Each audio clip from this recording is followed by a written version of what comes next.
Érase una vez un partido muy grande con un líder, pero cada día a los medios se nos hace más difícil determinar quiénes conforman oficialmente el Partido Reformista Social Cristiano de acuerdo a lo que la ley estipula. Porque nosotros comenzamos a tener algunas dificultades, inclusive con Balaguer vivo.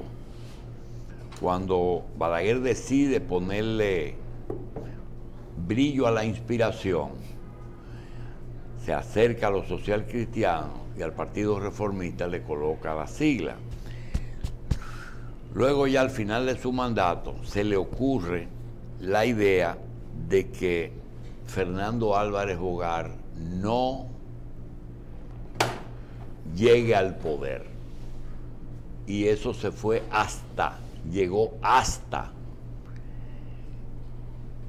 la vicepresidencia con Peña Gómez, porque Balaguer parece que tuvo informaciones de que Fernando podía haber llegado con una enfermedad fatal de Peña al poder, y esa fue una de las razones por las que él decidió apoyar al PLD. Luego que muere, él no había preparado ningún delfín, ningún ungido. Entonces, el que tiene en sus manos la estructura del partido, me refiero a lo que se llama un activista político, que en el PLD era Danilo, en el Partido Revolucionario Dominicano era Tuey, y en el en el Partido Reformista era Quique. Quique más o menos se queda con una parte, pero no puede impedir que Luis el Gallo, Eduardo Estrella, Amable Aristi, Ito Bisonó, Josecito Jacín, Lila Albuquerque, en fin, una serie de líderes verdaderos de ese partido no están oficialmente en ese partido. Y yo le quiero confesar que no conozco el tamaño real de ese partido, pero tampoco conozco la situación de los que se fueron. Eduardo, un buen hombre, Aníbal, un gran trabajador, Ito, el que tiene el programa más claro, pero me parece que son voces que claman en el desierto y que no les veo. Se parecen un poquito a la izquierda, Ito. Se parecen a la izquierda, que tienen algo en la cabeza, pero no acaban de materializarlo. Nosotros queremos que tú comiences por ahí. Primero, date las gracias, ¿verdad? Que es de forma. Ayúdanos a descifrar primero tu ex partido y después decirme qué tú eres, qué tú quieres, con quién estás. Si tú quieres que Leonel sea presidente, o Danilo, o Abinader, o el doctor Vincho Castillo. Primero, don Julio, darle las gracias por la invitación. Yo quisiera su anuencia para comenzar felicitando a los deportistas que nos dieron a nosotros la oportunidad de unirnos como dominicanos en un momento de tanta ebullición política. Y principalmente a las mujeres dominicanas que fueron las que nos dieron más medallas de oro. Después de eso, don Julio, permítame también, porque el segmento anterior fue bastante interesante ver la pluralidad de la democracia y las diferentes ideas que se pueden externar, con la cual yo no coincido del segmento anterior. Pero usted mencionó algo de que hoy día se consiguen algunas empresas internacionales que hacen obras buenas. Y yo creo que sí. El tema no es que la hicieron bien, la hicieron muy bien, pero ¿a qué costo la hicieron? Y también quiero dejar establecido que el tiempo habla solo y que antes también se hicieron obras superiores y muy buenas. Ejemplo, 14 presas hidroeléctricas que nunca han tenido ningún fallo estructural y que se hicieron ahí con capital propio, no como hoy, que hay que acudir a Odebrecht para hacer una obra muy buena y robarse el 75% por encima de lo que cuesta una obra. Entonces, en República Dominicana hay diferentes tipos de ciclos políticos, ciclos históricos, con sus muestras. La podemos interpretar como sea, pero los hechos están ahí. y sería, yo creo que sano y oportuno y más transparente si la analizamos cada una en su contexto y en sus tiempos. Y ahí comenzamos entonces con lo que es o fue el Partido Reformista Social Cristiano, que comienza en los años 60 y comienza después de una división de la sociedad dominicana, de lo que se llamó en un momento la revolución y varios partidos de triunvirio, y bueno, acababan de venir de la dictadura cruel, asesina, de más de 30 años de Trujillo. E incluso se encuentra una sociedad que no tenía ni siquiera con qué pagar el presupuesto nacional, la nómina pública, la pagaban los organismos internacionales. Y se desarrollan 12 años de un gobierno con unos principios que no son del presidente Balaguer de esa época, lo han implementado otros que tienen el mismo pensamiento, un pensamiento de poner a producir una nación con su riqueza, de ser austeros, de cuidar el medio ambiente, que fue la primera medida, paralizar el corte indiscriminado de árboles, incluso cuando su propio vicepresidente era el principal productor de madera local, ¿verdad? Porque tenía los aserraderos. O sea, decisiones firmes de darle participación a la mujer, donde todas las gobernadoras eran mujeres, no de discurso, ¿verdad? Como hoy, que es una cuota y un discurso, pero nada que ver con la realidad. Y sentar la base para que el sector productivo, el sector de desarrollo de una nación pudiera comenzar a poner esa correa de transmisión que toca el origen y el final de la competencia a trabajar. Y después, ya que estamos hablando de ideología, hasta implementar reformas agrarias con cuotas aparte, con los canales y con las viviendas, los que no tenían vivienda o no podían adquirir vivienda. Y entonces, de ahí salto a los años 80, personas como yo, que menores de edad todavía, 16, 17 años, aún en mi casa teniendo otro litoral político, nos encantamos. ¿Con qué nos encantamos? Bueno, pues mi mamá es soprano y me llevaban al Teatro Nacional y yo veía la obra y veía con mi papá, que era arquitecto restaurador de monumentos, el Museo del Hombre, el Museo de Historia, la biblioteca, o fui como muchos jóvenes de la época a ver los Juegos Panamericanos y el Centro Olímpico, o cuando íbamos a buscar semillas para sembrar habichuelas en la finca de Moca, que es de donde yo vengo, yo soy mocano, íbamos a San Juan de la Maguana, donde una tía, y veíamos lo que era eso en ese momento. Bueno, y nos formamos en el social cristianismo que abrazó ese partido en ese momento. En la oposición, donde, y tengo que ser en esto claro, ningún partido hablaba de dónde iba y qué iba a ocupar en el gobierno y dónde estaba lo de él, sino que perseguíamos más una formación, una ideología y un objetivo país. Y creo que los partidos en general. Y eso veíamos en ese partido. Que terminamos 10 años, recuperación económica, los datos están en el Banco Central, de desarrollo del país. Y después, cuando Balaguer desaparece en la última, y ahora digo con sus luces y sus sombras, yo estoy diciendo, ¿verdad?, lo que me corresponde, pero reconozco que todos los gobiernos y todas las personas tienen sus luces y sus sombras. Pero deja un país estable, incluso va a la última campaña donde yo fui su jefe de campaña y de todo el montaje que se hizo, y lo deja con un 25%. Y deja ese partido con un 25%. Entonces lo que hay que ver, ¿qué pasó con ese partido de ahí en adelante? Bueno, a mí me dieron una asesoría en el año 2005.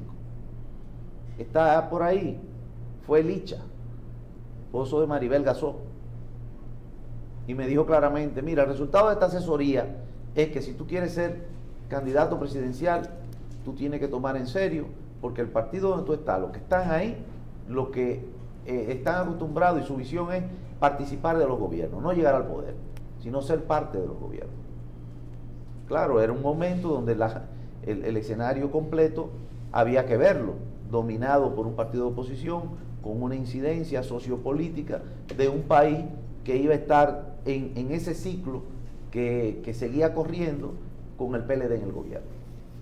Pero nosotros estábamos claros y seguimos formándonos, seguimos estructurando lo que pudiera ser lo que nos acompañan todavía hoy, llevando nuestras iniciativas de leyes que están ahí, presupuesto participativo, ley de armas, pensionados y rentistas, incentivos de energías renovables, la penalización de las medicinas adulteradas, falsificadas o reetiquetadas, un sinnúmero de iniciativas que están ahí en una carpeta, 3 libros publicados, los artículos en los periódicos, nuestras ideas escritas para que se vea o se pueda comparar la coherencia de nuestras propuestas reales, lo que nosotros pensamos, un comportamiento y una participación política, siempre tratando de llevar una propuesta que identifique a un sector político con esa propuesta, nunca proponiendo alianzas y candidatos externos de un partido, alejado lo más posible de que, como se dice, a los políticos los juzgan por lo que no hacen y por lo que no dicen, sino por el grupo a que pertenecen. Diputado, usted mantiene sus aspiraciones presidenciales, pero ya usted no es del Partido Reformista, según lo ha manifestado. ¿Qué partido le ha ofertado que sea su candidato? Pero a donde voy es, si me permite, que se cierra un ciclo donde los partidos tradicionales ya no representan a la población, no son lo mismo que antes. Los partidos tradicionales de República Dominicana los fundaron otros hombres, que el que menos tiene, que desapareció de la tierra físicamente, hace 20 años que desapareció. Señor. Entonces, lo otro es que la plataforma electoral actual, la gran mayoría, 60% para ser exacto, en el 20 va a tener menos de 40 años. Si usted lleva el que tiene 40 años al 96, tenía 16 años, no votó. Y de ahí el resto, quizás la mitad no había nacido. Y está oyendo del 96 a la fecha 2 partidos, el PLD y el PRM, que es el mismo PRD, o está compuesto por la mayoría de los PRDistas que han interactuado y han participado en la política. Entonces usted ve quiénes fueron candidatos en el 96. Leonel y Peña, principalmente, ¿verdad? Peña murió. En el 2000, Balaguer, Danilo, Hipólito. Muere Balaguer, no está, si no quizás estuviera aspirando, pero no está, por eso no lo voy a mencionar más. Y quedan Danilo y Hipólito. En el 2004 va Hipólito y Leonel. En el 2008, Leonel y Miguelito. En el 2012, Danilo, Hipólito y Luis Abinader ya como candidato a la vice. Y en el 2016, Luis y Danilo. Y en el 2020 le van a seguir hablando a la población de Danilo, de Leonel, de Hipólito y de Luis. Y del PLD y del PRM, que es el PRD. Entonces, la ciudadanía no está en eso. Y creen que van a seguir, por los recursos que han acumulado, que son recursos del Estado, creen que van a seguir con la misma parafernaria, convocando gente, aglutinando gente, con candidaturas que son los ministros, que son los expresidentes, que son los que han gobernado, y le van a decir que ahora es que ellos van a resolver los problemas. Pero dígame qué usted hizo cuando estuvo en ese ministerio, o cuando estuvo en la presidencia, o cuando tuvo la oportunidad de gobernar, a estos jóvenes que quieren casarse, que quieren cambiar carro, que quieren un trabajo digno, que quieren no tener miedo cuando salgan a la calle, que quieren tener la oportunidad de ver a su papá y a su mamá con una vejez y una estabilidad tranquila, que quieren realmente quedarse en su país, porque aunque se lo echan para afuera y tienen que irse en una yola o en un avión o con un machete, un pasaporte falsificado, a pasar trabajo fuera. Y eso va a estar presente en estas elecciones, donde incluso no lo quieren aceptar, vamos a estar impactados por una metodología diferente del accionar político, que son las comunicaciones, que son las redes, que son más potentes que hacer un meeting en la 17 o en la Máximo Gómez con John F. Kennedy. Y eso le va a dar de sorpresa. Señor Bisonó, mire, todo lo que usted ha dicho está correcto, es cierto. Ahora bien, podrá haber tecnología, podremos viajar a Marte, irnos a vivir y hacer política en Marte, pero dentro de lo que es la ciencia política hay una realidad. El candidato que hace hito bisonó para encantar al elector y para que entienda el elector que todos esos partidos tradicionales realmente no tienen lo que se llama la solución a los cambios que requiere la sociedad de hoy. Obviamente que sí. No solamente eso, la pregunta anterior, ¿por qué partido? Y en República Dominicana hay 28 partidos, apenas 4 son tradicionales. Los otros no son tradicionales, pero estamos en un sistema que no es solamente los partidos, que hay que ir a una Junta Central Electoral, que las leyes son cuando la terminan de violar, entonces deciden aplicarla, o cuando tienen que asumir ya posiciones extremas, o cuando hay decisiones como la que hace el Tribunal Superior Electoral de decir, bueno, las alianzas no se hacen así, pero ya la Junta la había aceptado y debió de haberla revisado, ¿verdad? O preguntar, ya que tiene que enfrentarse a 4 posibles elecciones. Entonces, ese sistema nos obliga a nosotros a ir sobre los partidos creados y negociar con ellos. Y eso es lo que estamos haciendo. Fíjense que hoy, claro, el que está aquí sentado soy yo, al que me están haciendo la pregunta es a mí. Y a mí es el que más me interesa y a los que me acompañan también. Pero hoy no hay un partido con un candidato, ni hay ningún candidato seguro con un partido. Hoy, el PLD tiene 11 candidatos por primera vez, precandidatos, y no se sabe cómo terminen. Yo deseo que lo terminen bien. Ya en Santiago estaban dándose puñetazos y todavía no han comenzado, ni eran candidatos los dos de la tendencia a los puñetazos. ¿Cuáles son sus aspiraciones de cara al próximo proceso a electoral? ser candidato presidencial. ¿Cómo piensa lograrlo? Con un partido de los pequeños que hay hoy día, de lo que se llaman emergentes, con lo que estamos conversando.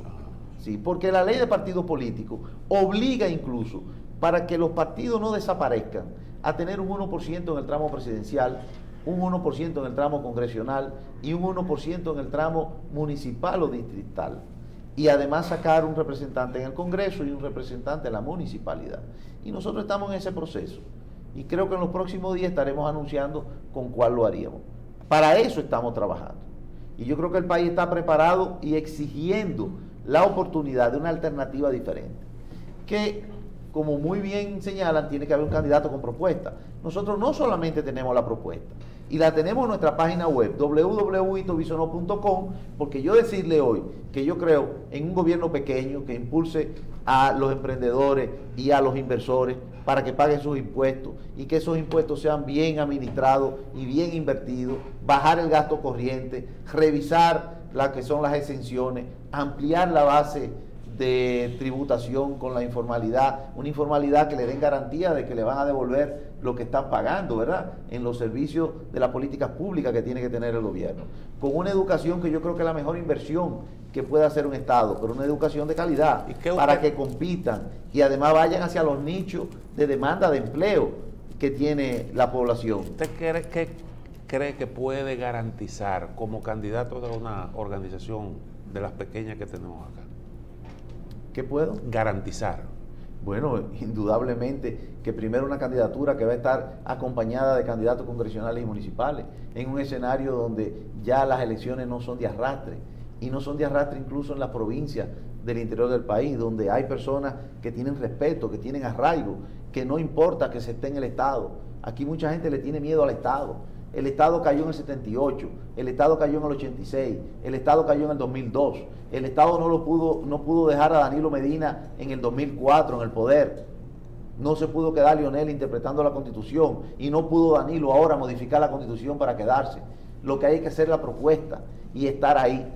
Y yo cada vez que salgo, cada vez que recorro el país, yo estaba este fin de semana en Villavasque, dándole un apoyo a unos jóvenes que en una zona totalmente deprimida por la sequía, por la falta de atención a la agricultura, por la falta de oportunidades, tratan de ganarse la vida dignamente y las instituciones lo que van es atacarlo para cobrarle un peaje. Pero no solamente una institución degradada, sino que todos los días, ¿qué es lo que vemos? Bueno, el propio senador de La Vega casi no puede inscribirse porque tenía una serie de infracciones de AME que eran falsas Y si eso le pasa a ese senador, ¿qué le pasa al pueblo dominicano? Cada vez que nosotros vemos el combate a la droga, o hay un militar como el director del NICAN, que está preso porque se robaron 400 kilos de cocaína, o cada vez que hay un asalto, hay un policía envuelto. Entonces, eso es la seguridad que quieren los jóvenes y la población de República Dominicana. Aquí se amerita un cambio. Es una burla ver a los candidatos o aspirantes decir que viene el cambio, que están en contra de la corrupción, que aquí no se aguanta más, que basta ya, cuando son los representantes casualmente de la delincuencia, del Estado y de la política. Ese nuevo proyecto que se está armando, en el que usted participaría, ¿estaría abierto a una participación en segunda vuelta, en una eventual segunda vuelta, aliado con otra fuerza política tradicional? Como tú lo estás planteando, en una segunda vuelta, porque la identidad propia y la propuesta que nosotros estamos haciendo y que está planteada ahí, y que hay dos libros, uno de visión de nación y una de reflexiones, que en el tiempo pudiera cambiar, pero no en principio ni en propuesta. Claro, en una segunda vuelta la ley electoral de República Dominicana así lo estipula, y nosotros tenemos que buscar lo mejor, no lo menos malo, lo mejor para reencauzar un país que es muy rico y que lamentablemente no está siendo bien administrado en los últimos años. Nosotros estamos en la puerta de una crisis 2022 máximo. ¿Por qué? Porque nosotros tenemos el 54% del PIB en endeudamiento. Nosotros exportamos 10.000 millones e importamos 20.000. Nosotros tenemos un cobro que vemos todos los días. No, impuestos internos tiene más ingresos. No, usted tiene un ingreso del 12% del PIB hace muchos años. Lo que pasa es que el presupuesto del año pasado era 700.000 millones y este año 900.000 millones. Y el 12% de 900.000 millones es mucho más que el anterior. Pero usted tiene un gasto de 20% del PIB. Hay un 8% que usted tiene 11 años buscándolo en préstamo. Y nosotros no podemos seguir así. Navegando, ¿por qué navegando? Ah, bueno, porque negocia Petrocaribe y se ahorra un dinero. Porque abren la Barrigol, porque venden cervecería, porque venden Brugal, porque venden Barceló, porque venden Codetel, porque sigue prestando. ¿Pero prestando para qué?